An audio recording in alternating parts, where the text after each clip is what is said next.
السلام عليكم ورحمة الله وبركاته. إن الحمد لله نحمده ونستعينه ونستغفره ونعوذ بالله من شرور أنفسنا ومن سيئات أعمالنا.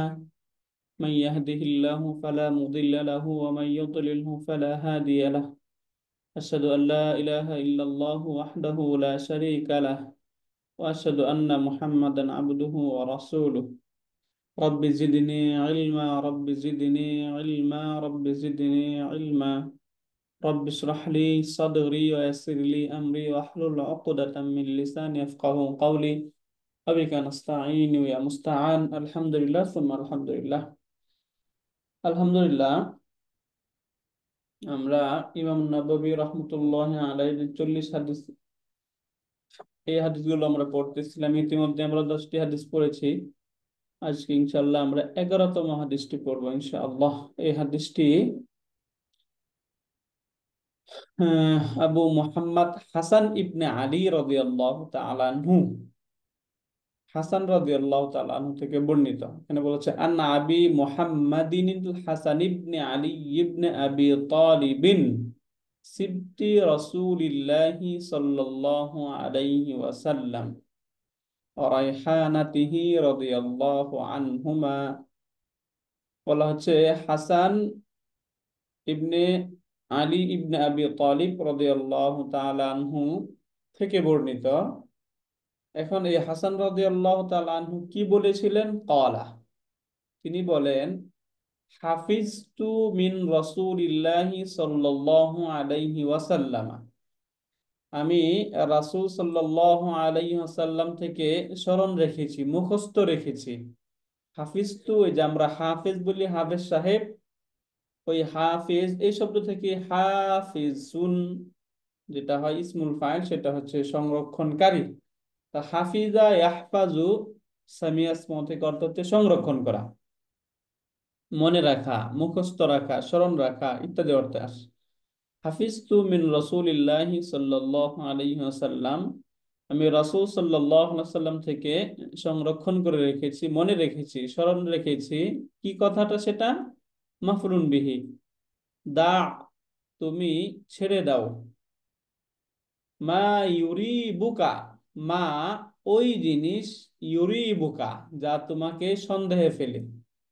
রাবা ইউরিবু অর্থ হচ্ছে সন্দেহে ফেলে দেওয়া। তাহলে দা মা ইউরিবুকা, যা তোমাকে সন্দেহ পতিত করে, সন্দেহে ফেলে, তা তুমি ছেড়ে দাও। ইলা মা, ওই জিনিসের দিকে ধাবিত হও, লা ইউরিবুকা, যা তোমাকে সন্দেহে ফেলে না। তাহলে ছোট্ট দুটা কথা মাত্র এই হাদিসে বলা হইলো যে দা মা ইউরিবুকা, যা তোমাকে সন্দেহ ফেলে, যে বিষয় বা যে সমস্ত জিনিস তোমাকে সন্দেহের মাঝে পতিত করে, এই সমস্ত বিষয় দা, ছেড়ে দাও।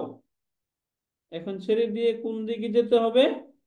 ইলা মা ইউরিবুকা, ওই সমস্ত জিনিসের দিকে ধাবিত হতে হবে, ওই ওই সকল বিষয়গুলো অবলম্বন করতে হবে যেগুলো তোমাকে সন্দেহে ফেলে না। এই হচ্ছে হাদিস। এই হাদিসটি ইমাম তিরমিজি রহমতুল্লাহ আলাইহি বর্ণনা করেছেন। রাওয়াহু তিরমিজি ওয়ান নাসাই, ইমাম তিরমিজি এবং নাসাই, হাদিসের ঐতিহাসিক দুইজন ইমাম, একজন হচ্ছে ইমাম তিরমিজি রহমতুল্লাহ আলাইহি এবং নাসাই রহমতুল্লাহ আলাইহি, এই দুইজনই এই হাদিসটি বর্ণনা করেছেন। এবং ইমাম তিরমিজি রহমতুল্লাহ বলেছেন হাদিসুন হাসানুন সহিহুন, এই হাদিসের মানটি হচ্ছে হাসান পর্যায়ের হাদিস, এটা একটা নির্ভরযোগ্য হাদিস, এটা বোঝা যায়। তো এখানেই মূলত এই রয়ব, যে সন্দেহ, এই রয়বটাকে বলা হচ্ছে এখানে সন্দেহ। রয়বুন শব্দের শাব্দিক অর্থ আসলে সন্দেহ না। রয়বুন যেটা রয়া বা, এই রয়বুন শব্দের শাব্দিক অর্থ হচ্ছে মানুষের মনের যে অস্থিরতা এবং এই যে একটা খটখটানি যে থাকে, এটাকে বলা হয় রয়ব। কেননা যখন কোনো ব্যক্তি কোনো বিষয়ে সন্দেহ হয়, কারো কোনো বিষয়ে সন্দেহ হয়, তখন মানুষ তার মনের মাঝে এক ধরনের একটা অস্থিরতা কাজ করে এবং তার মনে এক ধরনের খটখটানি থাকে যে এটা কি হালাল না হারাম, এই যে একটা সন্দেহ, এই সন্দেহ পড়লে মানুষের মনের মাঝে একটা অস্থিরতা কাজ করে, এবং এই সন্দেহকে এই জন্যই মূলত অস্থিরতা, এই রাইব বলা হয়েছে। যেহেতু মানুষের মাঝে যখনই সন্দেহ হয় তখন তার মাঝে অস্থিরতা বা খটখটানি এটা একটা বিষয় কাজ করে। এই জন্যই এই রয়বুনের অর্থ যেহেতু অস্থিরতা বা খটখটানি, মনের যে খটখটানি এটা, এই জন্যই এই রয়বকে সন্দেহ বলা হয়েছে। আসলে মূল অর্থ সন্দেহের যে আহ রয়বের মূল অর্থ যে সন্দেহ, বিষয়টা এরকম না। তাহলে এখান থেকে এই জিনিসটা আমরা বুঝতে পারলাম যে রয়ব এই শব্দটার মূল অর্থ কি, এবং এটাকে কেন সন্দেহ বলে এই হাদিসে আখ্যায়িত করা হলো, এবং সন্দেহের তর্জমাটা কেন করা হয়, এই বিষয়টা বুঝে গেলাম। এখন এই হাদিসে বলা হয়েছে যে মনের মাঝে যে বিষয়টা সন্দেহ দেখা দেয়, তো এটা কি হালাল নাকি হারাম, এই যে একটা সন্দেহ, এই সন্দেহ যখন আমার মনে দেখা দিবে তখন আমার করণীয় কি? তখন একজন মানুষের করণীয় হচ্ছে ওই বিষয়টাকে পরিত্যাগ করা। পরিত্যাগ করে কোনটাকে অবলম্বন করতে হবে? যে বিষয়টাকে একদম তার মনের মাঝে কোনো সন্দেহ নেই যে এটা যে হালাল এবং এটা যে হারাম, এই বিষয়ে কোনো সন্দেহ নেই, এমন বিষয়কে অবলম্বন করতে হবে। তাহলে যেটাকে সন্দেহ হলো সেটাকে পরিহার করতে হবে, এবং যে বিষয়ে তার কোনো সন্দেহ নেই সেটাকে গ্রহণ করে নিতে হবে। কেননা এই যে সন্দেহ, যখন কোনো বিষয়ে তার সন্দেহ দেখা দিল, এই পরিহারটা কেন করতে হবে? কারণ হচ্ছে যখন আমার কোনো একটা বিষয়ে সন্দেহ হলো, তখন সন্দেহ হওয়ার কারণে এটা কি হারাম নাকি এটা কি হালাল, এই যে সন্দেহ, এখন কোনো কারণে যদি হারাম হয় কাজটা, এবং আমি সন্দেহ করে কাজটা করলাম, হালাল মনে করে করলাম কিন্তু কাজটা হয়ে গেল হারাম, তাহলে আমি হারামে পতিত হইলাম। আর এই ধরনের হারাম কাজগুলোকে শরীয়তের পরিভাষায় মুহলিকাত, ধ্বংসাত্মক বিধি হিসাবে আখ্যায়িত করা হয়েছে। মুহলিক, আহলাকা ইহলিকু, এখান থেকেই ফর্ম 4 থেকে মুহলিকুন, আপনারা অর্থ বুঝে গেছেন নিশ্চয়ই। যে হালাক যে শব্দ আছে, আমরা বলি না বাংলায় যে হালাক হয়ে গেছে, ধ্বংস হয়ে গেছে, এখান থেকে মুহলিকুন মানে ধ্বংসকারী। এই হারাম যে সমস্ত কাজগুলো রয়েছে এগুলোকে শরীয়তে ধ্বংসকারী বলে আখ্যায়িত করা হয়েছে। এখন এগুলোকে ধ্বংসকারী কেন বলা হইলো? কারণ আমরা জানি একদম স্বতঃসিদ্ধ কথা যে যে কোনো ব্যক্তি যদি কোনো হারাম কাজ করে, হারাম কাজ করার ফলে তার স্থান কোথায়? জাহান্নামে, তাই না? যে হারাম কাজ করবে, হালাল করবে না, তার স্থান কোথায়? জাহান্নামে। সুতরাং যে জাহান্নামে গেল সে তো কখনোই পরিত্রাণ পেল না, সে ধ্বংস হইল। এই দৃষ্টিকোণ থেকেই এই মুহলিকাত, এই হারাম যে সমস্ত কাজগুলো রয়েছে এই কাজগুলোকে মুহলিকাত বলা হয়। তাহলে সন্দেহ থেকেই কিন্তু সৃষ্টি হলো। কোন একটা বিষয় যখন আমার সন্দেহ দেখা দিল এটা কি হারাম নাকি হালাল, আমি হালাল মনে করেই করে ফেললাম, কিন্তু আমার যে সন্দেহ ছিল হারামের কাজটা আসলে হারাম। এই হারাম হওয়ার কারণে আহ, এই আমার জন্য একটা আমি হারাম কাজ করে ফেললাম, আর হারাম কাজ করার কারণে মানুষ জাহান্নামে যায়, আর জাহান্নামে যখন গেল তখন সে ধ্বংস হয়ে গেল। এই দৃষ্টিকোণ থেকে এই হারাম কাজগুলোকে মুহলিক বা একটা ধ্বংসকারী বা ধ্বংসাত্মক একটা বিষয় বলে আখ্যায়িত করা হয়েছে। এখন এই যে কোন বিষয়ে আমি ধাবিত হব এবং কোনটা পরিহার করব, এই বিষয়ে একদম প্রথম দিকে আমরা একটা হাদিস পড়েছিলাম যে আল হালালু বাইয়িনুন ওয়াল হারামু বাইয়িনুন, হালাল এবং হারাম এই দুইটাই স্পষ্ট। ওয়া বাইনাহুমা উমুরুন মুতাশাবিহাত, আর এর মাঝে কিছু বিষয় রয়েছে যেগুলো সন্দেহপূর্ণ। এখন এই যে সন্দেহপূর্ণ যে বিষয়গুলো, এগুলো অনেক মানুষ জানে না।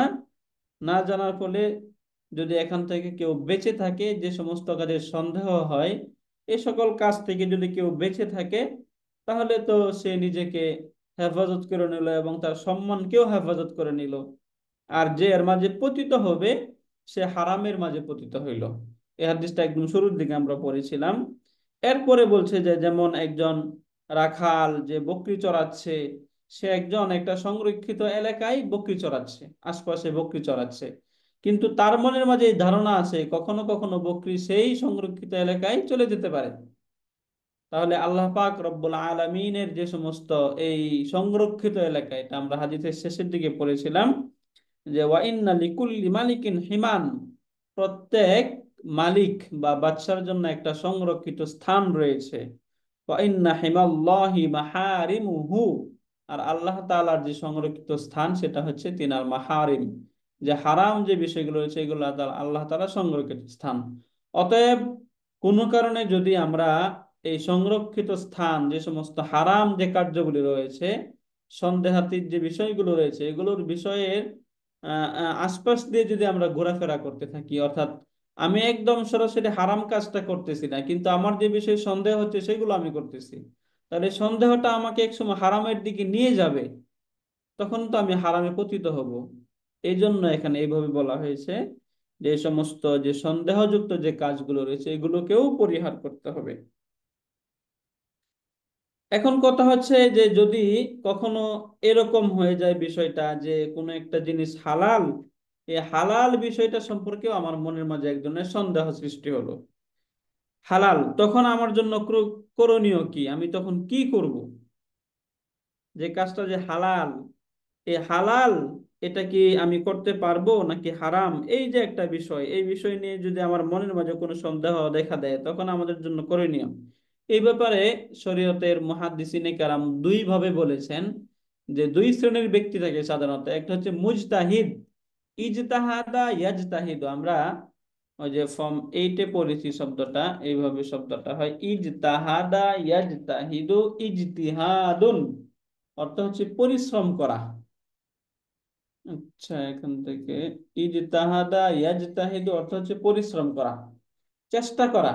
পরিশ্রম বলতে চেষ্টা করা, কোনো বিষয়ে চেষ্টা করতে হবে, এটাকে বলা হয় ইজতিহাদ। এই যে ইজতাহাদা এর মুদারে হয়ে যায় ইয়াজতাহিদু, ইজতাহাদা ইয়াজতাহিদু এখান থেকেই হয় মুজতাহিদুন, এই যে মুজতাহিদ। এখন এখান থেকে তো এই শাব্দিক অর্থ থেকে বোঝা যায় মুজতাহিদ মানে যে পরিশ্রমী বা যে চেষ্টা করে তাকে মুজতাহিদ বলা হয়।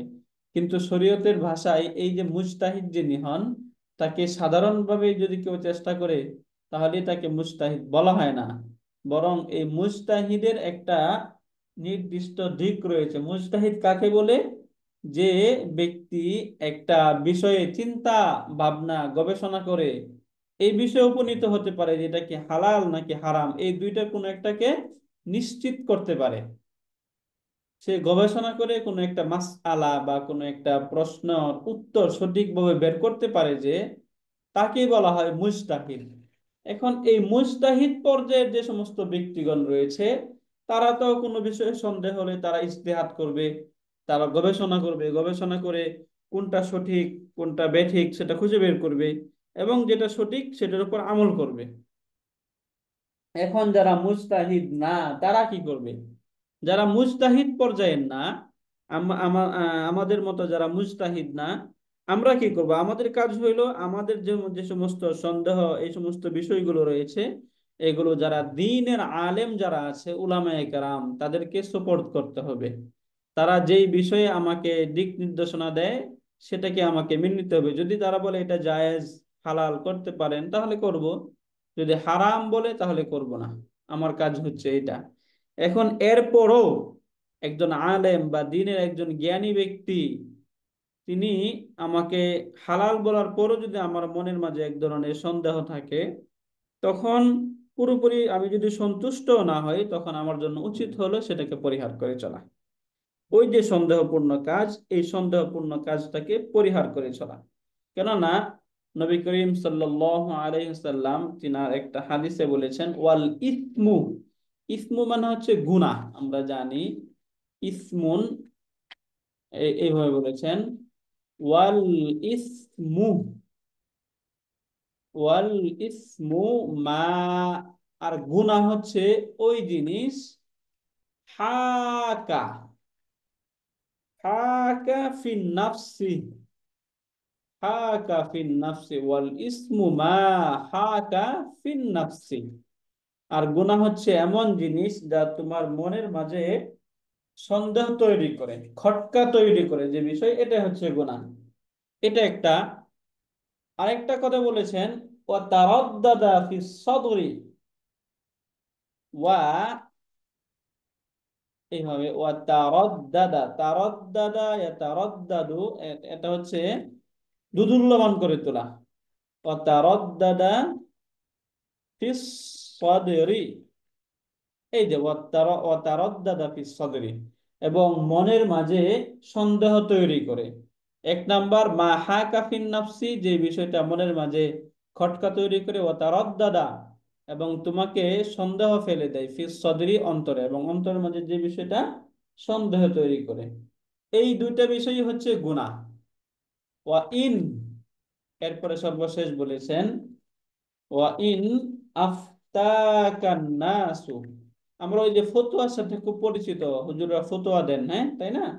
এই বিষয়টা বলা হচ্ছে ওয়া ইন আফতাকান নাসু, যদিও মানুষ সে বিষয়ে কথা বলে বা ফতোয়া দেয়। মানুষ সে বিষয়ে কথা বলুক আর না বলুক, মানুষের অন্তরের মাঝে যদি কোনো বিষয়ে খটকা তৈরি হয়, তাহলে, অথবা মানুষকে যে বিষয়টা সন্দেহের মাঝে পতিত করে, সেটাই হচ্ছে গুনাহ। এটা হাদিস। তাহলে এখান থেকে বোঝা গেল মুমিনের যে অন্তর, মুমিনের অন্তরটা হচ্ছে একদম পবিত্র, আলো।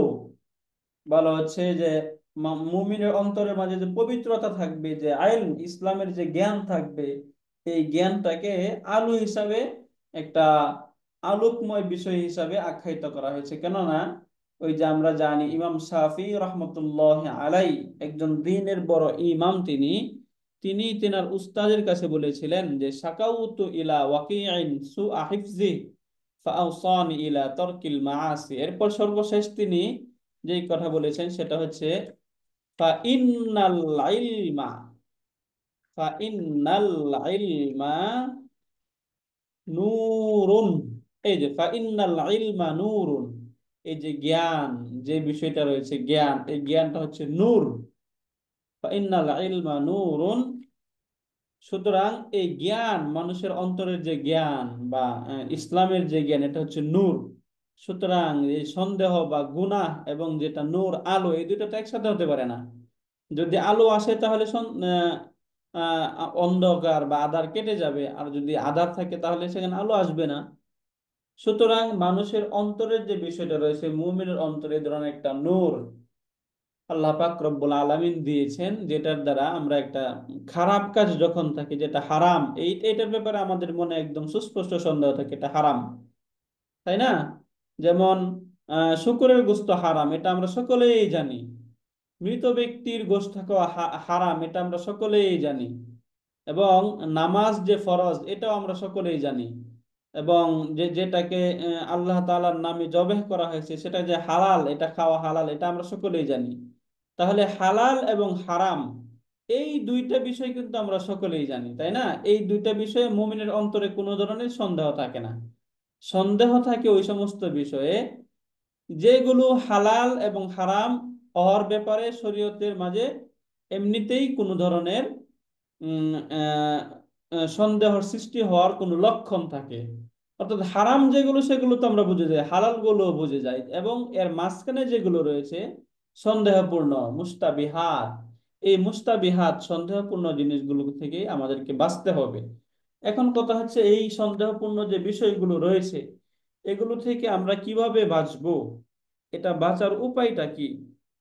এই বাঁচার উপায় সম্পর্কে এখানে এক হাদিসে বলা হয়েছে যে কোনো ব্যক্তি এই সন্দেহপূর্ণ বিষয় থেকে যারা বাঁচবে, তাদেরকে শরীয়তের পরিভাষায় মুত্তাকি হিসাবে আখ্যায়িত করা হয়েছে। মুত্তাকি, আমরা ওই যে অনেক সময় বলি যে লোকটা খুব মুত্তাকি, পরহেজগার, তাই না? এই মুত্তাকি হিসাবে আখ্যায়িত করা হয়েছে। যদি এই মুত্তাকি হওয়ার একদম প্রথম ধাপ বা প্রথম লক্ষণ হলো যে আল্লাহ পাক রব্বুল আলামিন আমাকে দেখতেছেন, এবং আমি যা কিছু করতেছি সব আল্লাহ তাআলা তার ফেরেশতার মাধ্যমে পর্যবেক্ষণ করাইতেছেন, এই বিষয়টা যদি আমার মাঝে থাকে, তাহলে এই সমস্ত মুস্তাবিহাত এবং এই সমস্ত মুহলিকাত থেকে, ধ্বংসাত্মক যে সমস্ত হারাম কাজ রয়েছে, এগুলো থেকে আমাদের পরিত্রাণ থাকা বা বেঁচে থাকা খুব সম্ভব। আর যদি আমাদের মাঝে এই মুরাকাবা বলে এটাকে, এই মুরাকাবাটা না থাকে, তাহলে আমাদের দ্বারা সম্ভব না। মুরাকাবা শব্দের অর্থ হচ্ছে যাচাই করা। অর্থাৎ আল্লাহ তাআলাকে সামনে রেখে কোনো কিছু যাচাই করা, যে আল্লাহ তাআলা আমার সামনে আছেন, সুতরাং এই কাজটা যদি আমি করি, এটা যদি হারাম হয় তাহলে আল্লাহ তাআলা দেখতেছেন।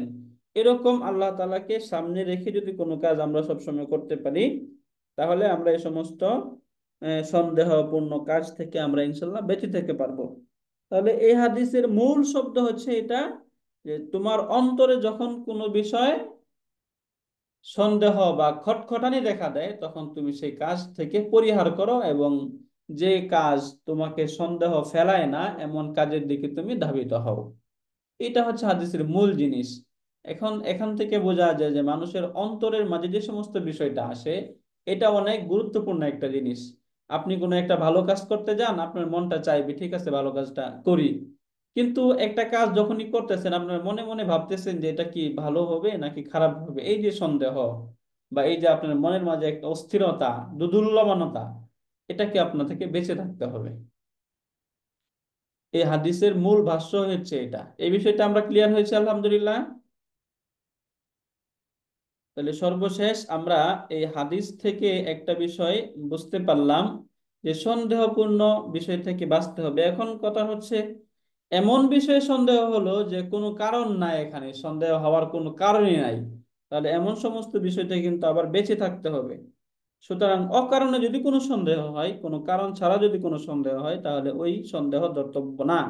ওই সন্দেহ কেমন, যেমন আপনি অজু করলেন, অজু করার পরে নামাজে দাঁড়াইছেন, এখন নামাজে দাঁড়ানোর পরে আপনার মনের মাঝে সন্দেহ হচ্ছে যে আমার এই অজুটা কি ছিল, ভালো করে হলো নাকি হলো না। এই বিষয়টা যদি আমরা আপনার মনের মাঝে যখন আসবে, তখন এটাকে আসলে সন্দেহ বলা হয় না, এটাকে ওয়াসওয়াসা বলা হয়। ওয়াসওয়াসা শরীয়তের পরিভাষায় এটাকে বলা হয় এক ধরনের ওয়াসওয়াসা। এই ওয়াসওয়াসা, এটা এটার দ্বারা কোনো কাজ পরিহার করা যাবে না। এই যে রাইবাতুন বা রাইবাতুন যেটা আছে, এটার দ্বারা আপনি কাজ পরিহার করতে পারবেন, যে সমস্ত সন্দেহপূর্ণ কাজ, কিন্তু ওয়াসওয়াসার দ্বারা এই ধরনের কোনো কাজ পরিহার করা যাবে না। কারণ আপনি তো মাত্র ওযু করি তারপরেই নামাজে আসলেন, সুতরাং এখন এই পানিটা কি পাক ছিল, আমি যেখানে বসে ওযু করলাম ওই জায়গাটা কি পাক ছিল না ছিল, এগুলো নিয়ে যদি আপনার মনের মাঝে বারবার বারবার এই সময় ওয়াসওয়াসা চলে আসে, এগুলো পরিহার, এগুলো গ্রহণযোগ্য না। কিন্তু যদি সন্দেহই থাকে, যে আপনার প্রকট সন্দেহ যে এখানে আমি একটা নাপাক হওয়ার একটা রিজন পেয়েছিলাম, একটা বিষয় পেয়েছিলাম, এই বিষয়টা মনে রেখে আপনি ভাবতেছেন যে এখানে এই যে সন্দেহপূর্ণ হতে পারে, তখন আপনার সে সন্দেহ ধর্তব্য। কিন্তু এছাড়া অন্য কোনো বিষয় যদি সন্দেহ হয়, তখন সে সন্দেহটা ধর্তব্য না। এটা হচ্ছে হাদিস। এখন আমরা এই হাদিস থেকে কয়েকটা বিষয় আমরা শিক্ষণীয় শিক্ষণীয় পাই। সেটা এক নাম্বার আমরা পাই যে এই হাদিস দ্বারা আমাকে সত্যে অবিচল থাকার জন্য শিক্ষা আমরা পাই, যে সত্যের উপর যে আমাদেরকে অবিচল থাকতে হবে, সবসময় সত্যের উপর থাকা, এই সত্যের উপর অবিচল থাকার যে শিক্ষা, এই শিক্ষাটা আমরা পাই এই হাদিস থেকে। দুই নাম্বার যেটা আমরা শিক্ষা পাই, সেটা হচ্ছে সন্দেহযুক্ত যে সমস্ত বিষয় রয়েছে, এগুলো থেকে আমাদেরকে পরিহার করে চলতে হবে। সন্দেহ কোনো বিষয় করা যাবে না। সত্য মিথ্যা যাচাইয়ের জন্য মনের সাক্ষ্য অনেক গুরুত্বপূর্ণ। একটা জিনিস সত্য নাকি মিথ্যা, এটাকে আপনি কিভাবে যাচাই করবেন, এটাকে জাজ করার জন্য আমাদের মনের যে একটা সাক্ষ্য, এই সাক্ষ্যটা গুরুত্বপূর্ণ, এটাকে ধর্তব্য করা হয়। এই কয়েকটা বিষয় আমরা এই হাদিস থেকে শিক্ষা পেলাম। আল্লাহ পাক রব্বুল আলামিন এই হাদিসটাকে সুন্দরভাবে বুঝে আমল করার তৌফিক দান করুন। হাদিসটা আমরা ক্লিয়ার, আমরা দুইজন আছি আলহামদুলিল্লাহ। বলুন তো, এই হাদিসটা আপনাদের ক্লিয়ার হয়েছে? সম্পর্কে মোটামুটি কিছু কথা।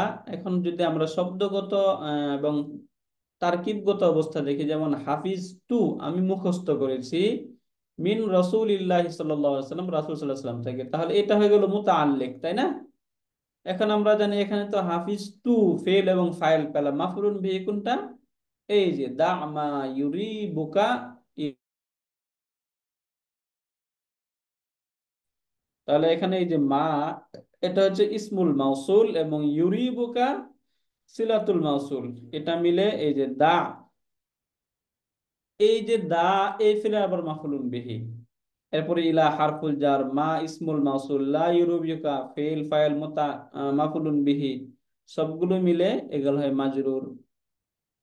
এই পুরাটা তখন দা মা লা ইউরিবুকা, এই পুরা হাদিসটাই, এই পুরা অংশটুকু যে সেন্টেন্স, এই সেন্টেন্সটাই হাফিজতু ভার্বের মাফউলুন বিহি। তাহলে ফেল ফাইল মাফউলুন বিহি মিলে জুমলাতুন ফি'লিয়াতুন।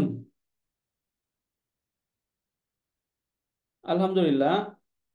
আমরা আজকে মাত্র দুইজন ছিলাম, একটা হাদিসে আমাদের পড়া হইলো। আজকে মনে হয় আমরা একটা হাদিসই পড়ি, তাই না? ইনশাল্লাহ এ পর্যন্ত আজকে আমরা থাকি ইনশাল্লাহ। সামনে শুক্রবার দিন আবার আমরা 12তম হাদিস থেকে পড়বো ইনশাআল্লাহ। আল্লাহ পাক রব্বুল আলামিন আমাদেরকে সকলকেই সুন্দরভাবে হাদিসের উপর আমল করার তৌফিক দান করুন, আমিন। আপনাদের কোনো প্রশ্ন আছে? যদি প্রশ্ন না থাকে তাহলে মনে হয় আমরা শেষ করি। সুবহানাকা আল্লাহুম্মা ওয়া বিহামদিকা আশহাদু আল্লা ইলাহা ইল্লা আনতা আস্তাগফিরুকা ওয়া আতুবু ইলাইক।